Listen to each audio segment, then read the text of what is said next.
সারা দেশ শেষ করে দিচ্ছেন কিসের নামে? সমন্বয়কের নামে। সারা দেশ প্রতিদিন বাংলাদেশে শত শত মিথ্যা মামলা হচ্ছে। এখন আর আওয়ামী লীগের বিরুদ্ধে তেমন মামলা হয় না, এখন শুধু টাকার জন্য মামলা হয়। এখন নির্বাচনের কথা বললেই বলে ভারতের দালাল, নির্বাচনের কথা বললেই বলে এই তাড়াতাড়ি ক্ষমতা দখল করে লুটপাট করতে চায়, 2 সাপের 1 বিষ, নৌকার দানের শেষ। অথচ নির্বাচনের জন্যই কিন্তু এদেশে যুদ্ধ হয়েছিল। নির্বাচনের রায় মানে নাই ইহিয়া খান, একটা ভোটের রায় মানে নাই বলে 30 লাখ লোক মারা গিয়েছে। এখন নির্বাচনকে এত হালকা করে দেখতেছে, নির্বাচন না হলে কে বাংলাদেশের মানুষের মূল নেতা এইটা বেরিয়ে আসবে কিভাবে? ভোটের কথা বললেই না না না না ভোটের সময় তো আইসে না, 3, 4, 5 বছর 7 বছর লাগবো। এই দেশটাতে ষড়যন্ত্রের দিকে আগাচ্ছে এই বঙ্গবন্ধু শেখ মুজিবুর রহমানের নেতৃত্ব এবং মুক্তিযুদ্ধের তাজউদ্দিন সৈয়দ নজরুলদের নেতৃত্ব এবং সামরিক নেতৃত্বে জেনারেল এমএজি উসমানী, মেজর জি I do hereby declare the independence of Bangladesh, প্রথমে নিজের নামে তারপরে বঙ্গবন্ধুর নামে। সেই মেজর জি 11টা সেক্টর কমান্ডার, আমরা হাজার হাজার মুক্তিযোদ্ধা যুদ্ধ করে যে দেশটা স্বাধীন করেছে, এটা কি ভুল ছিল? আজকে যারা বলতে চায় 47 আর 24 নাকি মুক্তিযুদ্ধ আর এইটা নাকি ভাইয়ে ভাইয়ে ঝগড়া, আমি বাংলাদেশের মানুষকে জিজ্ঞাসা করতে চাই, হে বাংলার মানুষ, তোমরা কি বাঁচাবে মুক্তিযুদ্ধকে? এটা তো আবার মনে হচ্ছে কেন জানিস 1757 সনের পরিবেশ এখানে এসে পড়েছে। আজকে যা বাংলাদেশে হচ্ছে আমি জানি না কি হবে, আমি খুব ভীত থাকি। কি ভীত? জীবনের ভয়ে ভীত না, জীবনের ভয়ে ভীত না, আমার দেশের জন্য আমি ভীত থাকি। দেশ যাবে কোথায়? দেশ তো অন্ধকারে নিমজ্জিত হয়ে গেছে। এখানে কোনো সরকার নাই, এখানে কোনো অ্যাক্টিভিটিস নাই, অ্যাক্টিভ কোনো এইখানে কোনো ধরনের ব্যবস্থা নাই। এখানে কোথায় যেন একটা ষড়যন্ত্র হচ্ছে, অনেক নীরবে নিবৃতে, অথচ খুব সন্তর্পণে একটা ষড়যন্ত্র হচ্ছে। এটার নাম যে বাংলাদেশ, একটা মুক্তিযুদ্ধের পেট ছিঁড়ে মায়ের ঘর থেকে যে বাংলাদেশের সৃষ্টি হয়েছিল, এই বাংলাদেশটাকে যেন হত্যা করার একটা ষড়যন্ত্র চলছে। মুক্তিযুদ্ধের পক্ষে জীবনটা দিয়ে যাব। আমি বাংলাদেশের মানুষকে জিজ্ঞাসা করব, মুক্তিযুদ্ধ চাও কিনা? আমি বাংলাদেশের মানুষকে জিজ্ঞাসা করব, মুক্তিযুদ্ধ সঠিক ছিল কিনা?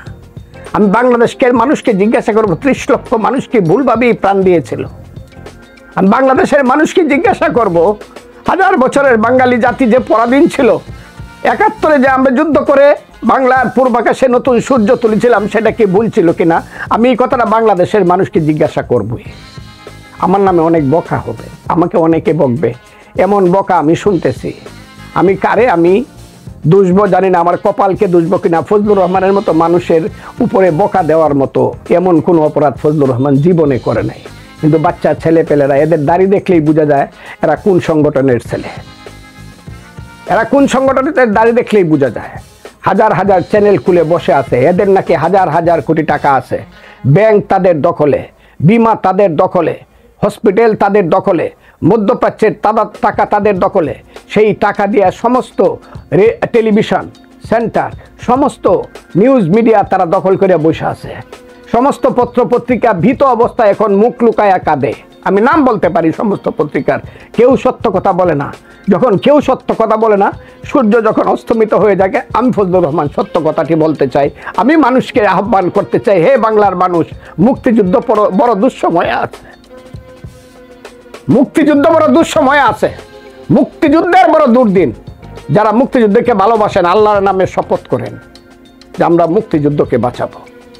আমি আপনাদের কাছে অনুরোধ করে গেলাম, তা না হলে একদিন ভাবতে হবে। একদিন এই অবস্থাতে দাঁড়িয়েও আমি বলতে চাই, আমার একটা কথা যদি মিথ্যা কেউ প্রমাণ করতে পারে, আমি যে কোনো ধরনের শাস্তি নিতে রাজি আছি। আমি একটা কথা আজকে বলতে চাই, ইতিহাসের সত্য কথাগুলো বলে যাব। একটা কথা যদি কেউ মিথ্যা প্রমাণ করে, আমি ভুল করতে পারি কথার মধ্যে, কিন্তু মিথ্যা প্রমাণ করতে পারে, আমি যে কোনো শাস্তি নিতে রাজি হব। কারণ আমি জানি এখন বাংলাদেশে যা চলছে, মুক্তিযুদ্ধকে কলুষিত করার জন্য চলছে সব কিছু। এমনকি এখন মুক্তিযুদ্ধকে তো অস্বীকারই করা হচ্ছে। এই সব কথা বলে বলে আমাদের স্বাধীনতাকে ছোট করা হয়েছে, আমাদের মুক্তিযুদ্ধকে কলঙ্কিত করা হয়েছে, আমাদের মুক্তিযুদ্ধের নেতৃত্বকে তারা পৃথিবীর বুকে ছোট করার চেষ্টা করেছে, যদিও যে কোনোদিনই সম্ভব না। এইভাবে মিথ্যাবাদী, মিথ্যাকুর, আজকেও যারা মিথ্যা কথা বলছে মুক্তিযুদ্ধ সম্পর্কে, তাদেরকে একদিন জাতি অভিশাপ দিবে এবং একদিন এই জাতি রুখে দাঁড়াবেই তাদের বিরুদ্ধে। আমি বললাম কথাটা, আপনারা মনে রাখেন। আজকে যতই তারা শত মুখে মিথ্যা কথা বলুক, সত্য কথা বলার জন্য কোটি মুখে কিন্তু একদিন এই জাতি দাঁড়াবে। আমি কথাটা বললাম, যদি না দাঁড়ায় তাহলে বাঙালি জাতি সম্পর্কে আমার যে লেখাপড়া সেটা মিথ্যা হবে। বাঙালি জাতি আবার 71-এর মতো জেগে উঠবে, এটি আমি বিশ্বাস করি। রাজাকাররা আল বদরের সন্তানেরা যারা মুক্তিযুদ্ধে পরাজিত হয়েছে, তারা এই গত 50 বছর যাবৎ মুক্তিযুদ্ধের পরাজয়ের প্রতিশোধ নেওয়ার জন্য আস্তে আস্তে ধীরে ধীরে চক্রান্তমূলকভাবে দেশে বিদেশে সে চক্রান্তের জাল বিস্তার করেছিল, যার পরিণতিতে আজকের অবস্থা সৃষ্টি হয়েছে। এবং আজকে তারা এতগুলো কথা বলতে সাহস পায়। আমি আজকে চ্যালেঞ্জ করছি, গোপন 7 দফা চুক্তি যদি থেকে থাকে, আমাকে দেখাতে হবে যে এই তাজউদ্দিনের দস্তখত, এই সৈয়দ নজরুলের দস্তখত, অপরদিকে এই ইন্দিরা গান্ধীর দস্তখত বা অমুকে তখনকার রাষ্ট্রপতি ভিবি গিরির দস্তখত বা ইন্ডিয়ান পক্ষের দস্তখত যদি দেখাতে পারে, জীবনে আমি এই ধরনের কথা তো বলবোই না, আমি ফাঁসির কাস্টে যেতে রাজি আছি। আমি রাজনীতি ছাড়বো এবং ফাঁসির কাস্টে যাব। কেন আমি মুক্তিযুদ্ধ করেছিলাম? যে আমার মুক্তিযুদ্ধের নেতারা এই ধরনের একটা গোলামি চুক্তি করেছিল। আমি ফাঁসির মন্ত্রী যে তাদের যে ভুল, সেই ভুলের খেসারত দিতে গিয়ে আমি ফাঁসির কাস্টে যেতে আছি। কিন্তু চুক্তিটা বের করা হোক। স্বাধীনতার পরে 25 বছরের চুক্তি হয়েছিল ইন্ডিয়ার সঙ্গে, তখন তো তারা ওই যে চৈনিকরা এবং রাজাকারের বাচ্চারা বলতো এটা গোলামির চুক্তি, গোলামের চুক্তি। কই একটা ধারা দেখান তো দেখি এটা গোলামির চুক্তি ছিল, দেখান, আমার সঙ্গে বসেন। আমি তো একজন আইনজীবী, কে আসবে তাদের পক্ষ থেকে বসুক যে 25 বছরের গোলামি চুক্তি কোনটা, কি লেখাটা ছিল এর মধ্যে। আমি এই জীবনের এই লগ্নে দাঁড়িয়ে আমার জীবনের সত্য, আমার মুক্তিযুদ্ধের সত্য, আমি কথাগুলো এই দেশের মানুষকে বলে যেতে চাই, আজকের প্রজন্মকে। আমার প্রজন্ম যারা জীবিত আছেন, এমনকি আমার পূর্ব প্রজন্মেরও যদি কোনো পার্সেন্টেজ জীবিত থেকে থাকেন, তাদের প্রতি সালাম জানিয়ে আমি বলছি, দয়া করে কথাগুলো আপনারা শুনুন, শুনে উপলব্ধি করুন, যাচাই করুন। আমার কথার মধ্যে যদি কোনো ধরনের ত্রুটি থাকে আমাকে সংশোধন করুন। আমার জেনারেশনের যারা আছে, আমি মুক্তিযোদ্ধার জেনারেশনের লোক, আমি পরিষ্কারভাবে বলতে চাই, ওই যে 7 দফা চুক্তি যারা বলে, 1 নম্বর, এটা মুক্তিযুদ্ধের সপক্ষের কোনো লোক আজ পর্যন্ত বলেছে বলে আমার জানা নাই। এটা মুক্তিযুদ্ধের যারা বিরোধিতাকারী ছিল, যারা মুক্তিযুদ্ধে পরাজিত শক্তি এবং পরাজিত হয়েছে, যারা অনন্তকাল সেই পরাজয়ের গ্লানি বহন করতে হবে এবং সেই পরাজয়ের গ্লানির যে ব্যথা, সেই ব্যথা থেকে মুক্তিযুদ্ধ সম্পর্কে, মুক্তিযুদ্ধের সরকার সম্পর্কে তারা সেই উদ্ভট এবং মিথ্যা তথ্যগুলো দেয়। আমি চ্যালেঞ্জ করছি, কবে কোন সময় ভারতের সঙ্গে গোপন 7 দফা চুক্তি হয়েছিল, সেইটা যদি কেউ সঠিক বাংলাদেশের বাপের ঘর থেকে জন্মগ্রহণ করে থাকো, তাহলে এইটা প্রকাশ করো মানুষের সামনে যে এইখানে সৈয়দ নজরুল এবং তাজউদ্দিনের দস্তখত আছে। তারা বসে ভারতীয় সরকারের সঙ্গে এই গোপন চুক্তিগুলো করেছে, যে গোপন চুক্তিগুলোর মাধ্যমে তারা বাংলাদেশকে সমস্ত স্বাধীনতার সার্বভৌমত্ব বিক্রি করে দিয়েছে। যে এখন বললে এটা অনেক পুরানো শোনাবে, কারণ আমি জনাব মুজিবনগর সরকার যখন 22 তারিখে বাংলাদেশে আসে, 22শে ডিসেম্বর এসে যখন নতুন মন্ত্রিসভা করে, মুস্তাককে যখন মন্ত্রিসভাতে একদম এইখানে নন ভ্যালুয়েবল করে ফেলে, তার কোনো মূল্যায়ন রাখে নাই, তার পদে পররাষ্ট্রমন্ত্রী হিসাবে আব্দুস সামাদ আজাদকে বসায়, তাজউদ্দিন সরকার, তাজউদ্দিন সাহেব প্রধানমন্ত্রী, সৈয়দ নজরুল ভারপ্রাপ্ত সরকার। আমি তখন থেকে জানি, এমনকি 16ই ডিসেম্বরের বিকালবেলা থেকে আমি জানি। 5ই আগস্টের পর্যন্ত 400 মাজার ভাঙ্গা হয়েছে, 400 দরগা ভাঙ্গা হয়েছে। আপনারা কি বলতে চান যে শুধু আপনারাই কি এইভাবে ইসলাম করবেন? যারা মাজারে যায় এরা ইসলাম করবে না, এরা ধর্ম পালন করবে না? আপনারাই শুধু ধর্মে? আমি তো জানি যে মাজার যেগুলোতে হয়েছে সেই সুফিবাদের লাইনে চলে, আহলে সুন্নাতুল জামাতের লাইনে চলে। আপনারা তাদেরকে দিবেন না চলতে? আপনাদের উপরে সব দিয়ে দিতে হবে? ওই আপনাদের উপরে তো তাবলিগ জামাত দিয়ে দিলাম, 5 জন খুন হইলেন, 500 জন আহত হইলেন, নিজেরা নিজেরা থাকতে পারেন না, আমরা থাকবো না? ওই পরের দিন খুঁজবেন শিয়া কই আছে, পরের দিন খুঁজবে কোথায় আছে কাদিয়ানি কই আছে, নিজেরা খুনাখুনি করবেন। ইসলাম দেখি না? আমরা দেখতেছি না বাংলাদেশের ইসলাম? আপনারা কোন মৌলানা সাহেব কারে বকাবকি করতেছেন? কাল দিনের আগে পরশু দিনই তো আপনারা জামাত ইসলামকে, ওই যে ইসলামী আন্দোলনের নেতারা বলছে এরা কিসের ইসলাম, এরা ইসলাম হইলে দেশে ইসলাম থাকবে না। এইগুলো তো ওই আপনাকে কৌমি ইসলামের সঙ্গে আলিয়ার ইসলামের ডিফারেন্স, এগুলো তো হইতেছে। আমরা তো এর মধ্যে যাই না, আপনাদের সবাইকে আমরা শ্রদ্ধা করি, কিন্তু আমরা যদি বলতে চাই যে আপনারা যা করতেছেন ইসলামের নামে, যে সুরে আপনারা বক্তৃতা করেন, যে সুরে, যে কণ্ঠে, যে মেজাজে, যেভাবে কথা বলতেছেন, এইভাবে বলে মানুষ, এইভাবে কথা বলে আপনারা ইসলাম করবেন? ইসলাম তো শান্তির ধর্ম, ইসলাম তো মহান ধর্ম, ইসলাম মহাসাগর।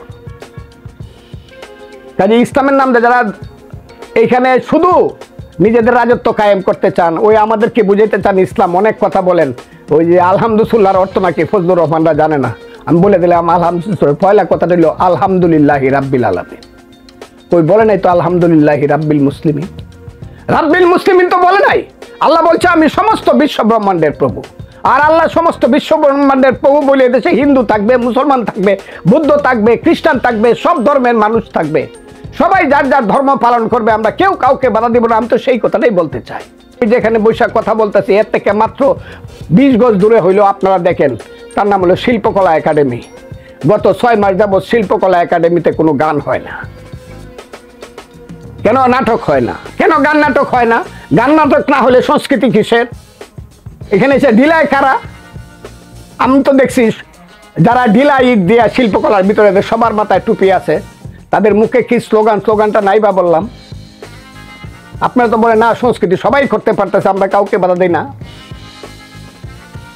আপনার ওয়াজ মাহফিল করবেন। আমরা দেখতেছি মানুষ ওয়াজ মাহফিলে কি করতেছে, এখন সব বুঝতেছি, আপনারা বুঝতেছেন। এখন আমাকে বকা দিতে পারেন 500, কোত্থেকে কোন বেটারে আনছেন, আমেরিকা থাকে 40 বছর যাবত, বাপদাদার নাম নাই, সানমল্লের বিয়ে। বাপদাদা, আবারও বললাম, বাপদাদার নাম নাই, সানমল্লের বিয়ে। ওই বেটা আমেরিকার নাগরিক, তাকে দিয়ে আইসা আমার সংবিধানের 3টা স্তম্ভ, 3টা মূলনীতি কেটে দিলেন। সাহস তো কম না? আচ্ছা দেখা যাবে তো, দেখা যাবে তো। মানুষের রক্তের উপরে এত বড় বেঈমানি মানুষ সহ্য করে কিনা দেখা যাবে। আমাকে মেরে ফেলতে পারবেন গুলি করিয়া, কিন্তু আমি যে কথাগুলো বলে গেলাম, মানুষকে বলে গেলাম যে মুক্তিযুদ্ধের বড় দুর্দিন, আপনাদের আমি হাত জোর করে বলি, বাঙালি আপনারা, বাংলাদেশের মানুষ 18 কোটি মানুষ, আপনারা সজাগ হন। এটা আফগানিস্তান না, এটা ইরান না, সিরিয়া না, ইরাক না, এটা তুরস্ক না, এটা বাংলাদেশ। আমরা 1000 বছর যাবত পদ্মা, মেঘনা, যমুনা পারের মানুষ, সিন্ধু পারের মানুষ।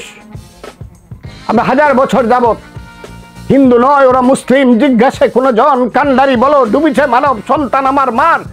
ধর্মনিরপেক্ষতা, অসাম্প্রদায়িকতাকে অবলম্বন করে এই ভারতবর্ষে বাস করেছি।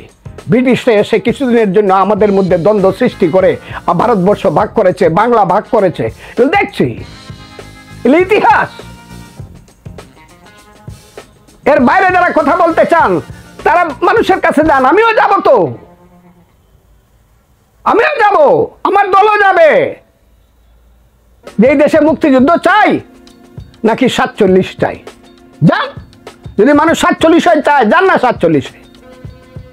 কিন্তু এর বাইরে যাওয়া যাবে না। এই দেশে 18 কোটি মানুষের দেশ, দেশটা মানুষের। এই মানুষ তার বাড়িতে কাকে পাহারাদার রাখবে সেটা তারা ঠিক করবে ইলেকশনের মধ্য দিয়ে। আমি সেই জিনিসটা, এবং সেই ইলেকশনটা খুব দ্রুত হইতে হবে। ও ইলেকশন দিবেন না, খুব মুরুলি বাজা খাইবেন। হ্যাঁ, আসিলেন এরকম টিংটিঙ্গিয়া, 47 কেজি ওজন ছিল, এখন ওজন হয়েছে 85 কেজি। গালের উপরে গাল উঠছে, টকটকে আপেলের মতো গালের রং দেখা যায়।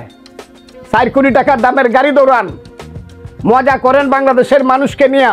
এই যে কালকে দেখলাম আইনমন্ত্রী, হায় রে জনাব আসিফ নজরুল, হায় রে জনাব আসিফ নজরুল, এই দিন না আরো দিন আছে। কি উত্তর দিবেন জানেন? আপনি দেখলাম কালকে বলছেন যে মিথ্যা কেস যত হয়েছে সব কেসগুলা ব্যাপারে আমরা খোঁজখবর নিব, হইলে পরে সব উইথড্র হবে। করেন না কেন? দেশ তো শেষ হয়ে যাচ্ছে শুধু মিথ্যা কেসের জ্বালা, মিথ্যা মামলার জ্বালা শেষ হয়ে যাচ্ছে। আর ছোট ছোট বাচ্চা বাচ্চা, বাপ দাদার নাম নাই, কেউ নাই, কেউ চিনে না, রাস্তার ছেলে, হয়তো বা পকেট মারছিল একটা রেলওয়ে স্টেশনের, সে আইসা এই সমন্বয়ক হয়ে কেস দিয়ে দিতেছে। আমি চ্যালেঞ্জ করলাম, আমি নাম কইমু যে কারা কারা এই করতো, রাস্তার ছেলে কারা কারা ছিল। এরা কোনোদিনই কোনো দল করে নাই। এখন আইসে সমন্বয়কের তো কোনো লোক নাই। তারা যায় একটা জায়গাতে, জেলায় গিয়া দেখে ছেলে পেলেরা আছে, তুই কি আমারে বানান সমন্বয়ক, আমি ওই তো সমন্বয়ক। এ কি, এটা তো খুঁজে লয় না। সব জায়গাতে মিথ্যা কেস হচ্ছে। আমি তাই বলছি, এই দেশটা তো জাহান্নাম হয়ে গেছে। এখান থেকে তো উত্তরণ দরকার, মুক্তি পাওয়া দরকার। এবং মুক্তির জন্য সমস্ত ভালো মানুষ, সৎ মানুষ, সাহসী মানুষ, মুক্তিযুদ্ধের সপক্ষের মানুষ সব এক হওয়া দরকার। সে ইসলাম বেশি 5 ওয়াক্ত নামাজ পড়ে, নাকি পড়ে না, সে আল্লাহ বিশ্বাস করে কি করে না সেটা বড় কথা না। বড় কথা হলো আল্লাহ সবাই যার যার ধর্মে বিশ্বাস করবে। বাস্তবে আসলে দেখতে হবে আমার চাউলের দাম কত, এইটা নিয়ে একমত কিনা, আমার ডাইলের দাম কত, আমার বাজারের জিনিসপত্রের দাম কত, এইটা নিয়ে একমত কিনা, আমার আইন শৃঙ্খলা পরিস্থিতি ভালো মানুষ সুখে থাকবে, খারাপ মানুষ জেলখানায় থাকবে, এই ব্যাপারে আমরা একমত কিনা। আমরা এই ব্যাপারে একমত কিনা যে আমার সন্তানের হাতে গরিব নাই ধনী নাই বই থাকবে, আমার ছেলে যে সে ইউনিভার্সিটি পড়ে সে রিসার্চে যাবে, সারা পৃথিবীর সাথে আমার ইউনিভার্সিটি সারা পৃথিবীর ইউনিভার্সিটির সাথে কন্টেস্ট করবে, আমার ছেলে সারা পৃথিবীর সাথে পিএইচডি পরীক্ষায় ওই আমেরিকার একটা ছেলের সাথে কন্টেস্ট, এই ব্যাপারে একমত কিনা, এটা চাই কিনা।